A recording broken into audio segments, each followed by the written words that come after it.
rumah yang tidak pernah dijual. Bayangan, di balik atap merah, Desa Wonosari tidak pernah benar-benar ramai di siang hari. Hanya suara ayam berkokok, sepeda motor yang lewat sesekali, dan anak-anak yang berlari di lapangan kecil dekat balai desa. Tapi di ujung desa, ada satu tempat yang tidak pernah disentuh waktu, sebuah rumah kayu besar. Atapnya merah tua, namun warnanya sudah pudar menjadi coklat gelap. Dindingnya terbuat dari papan tebal, jendelanya tinggi dengan ukiran kayu khas bangunan era 1940-an. Rumah itu dibangun tahun 1943, saat Jepang menduduki Indonesia. Konon, rumah itu milik seorang perwira bernama Takeda Hiroshi. Takeda bukan sekadar tentara biasa, ia dikenal tegas, disiplin, dan tidak segan menghukum. Warga desa dulu menyebut rumah itu sebagai rumah matahari, karena di gerbangnya pernah tergantung simbol matahari terbit. Namun setelah Jepang kalah dan pergi, Takeda tidak pernah terlihat meninggalkan desa. Dan rumah itu tidak pernah benar-benar kosong. Kedatangan tim dokumenter. 4 mahasiswa jurusan film dari kota datang dengan satu tujuan, membuat dokumenter tentang sejarah lokal yang jarang diangkat. Nama tim mereka Project Arsip Hilang. Anggotanya adalah Raka, 22 tahun, sutradara yang percaya pada logika. Dimas, 21 tahun, kameramen yang santai tapi penakut. Lin, 21 tahun, penata suara yang sensitif terhadap suasana. Sari, anggota yang menangani kamera kecil untuk rekaman tambahan. Mereka mendengar cerita tentang Rumah Merah dari dosen sejarahnya. Kalau kalian mau dokumenter yang beda, pilih lokasi yang punya luka sejarah, katanya. Mereka menemukan Desa Wonosari saat mobil mereka berhenti tepat di depan rumah itu. Sore hari, langit mendung tipis dan angin berhembus pelan. Halaman rumah dipenuhi ilalang tinggi, pagar kayu setengah roboh. Raka tersenyum kecil. Ini dia. Dimas menatap rumah itu agak lama. Kenapa? Rasanya kayak rumah ini masih dipakai? Sari menyalakan kamera kecilnya. Kita mulai dari luar dulu. Cerita kepala desa. Sebelum masuk, mereka menemui Pak Wiryo, kepala desa yang sudah sepuh. Pak Wiryo diam lama ketika mendengar mereka ingin masuk ke Rumah Merah. Rumah itu bukan sekadar rumah, katanya pelan. Dulu tempat interogasi. Banyak orang desa dibawa ke sana. Tidak semua kembali. Sari bertanya, apakah benar perwira Jepang yang tinggal di sana tidak pernah ditemukan setelah perang?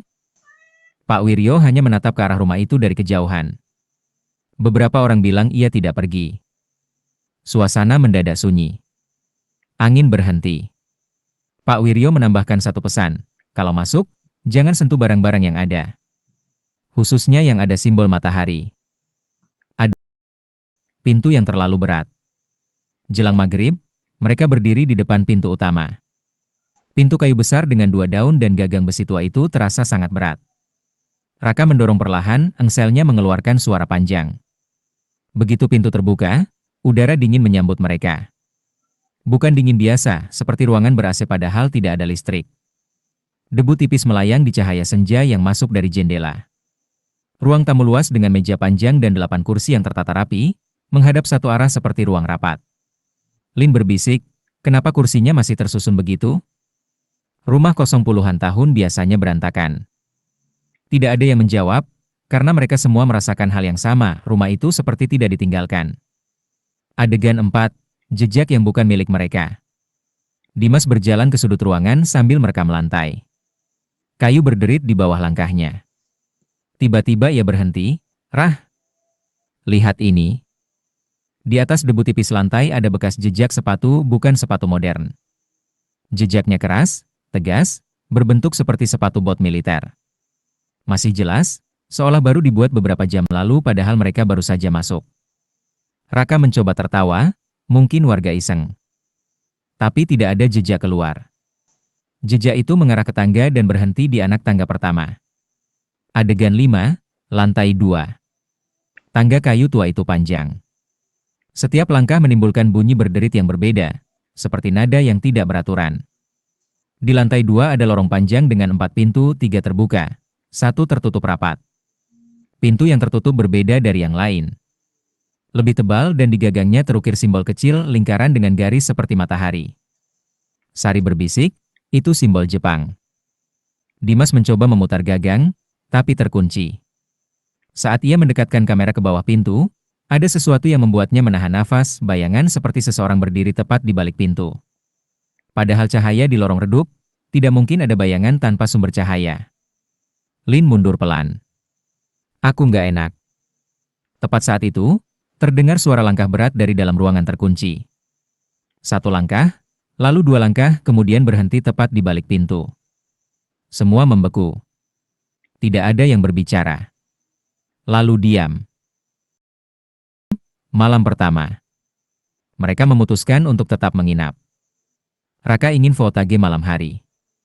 Jam pukul 11.52 malam.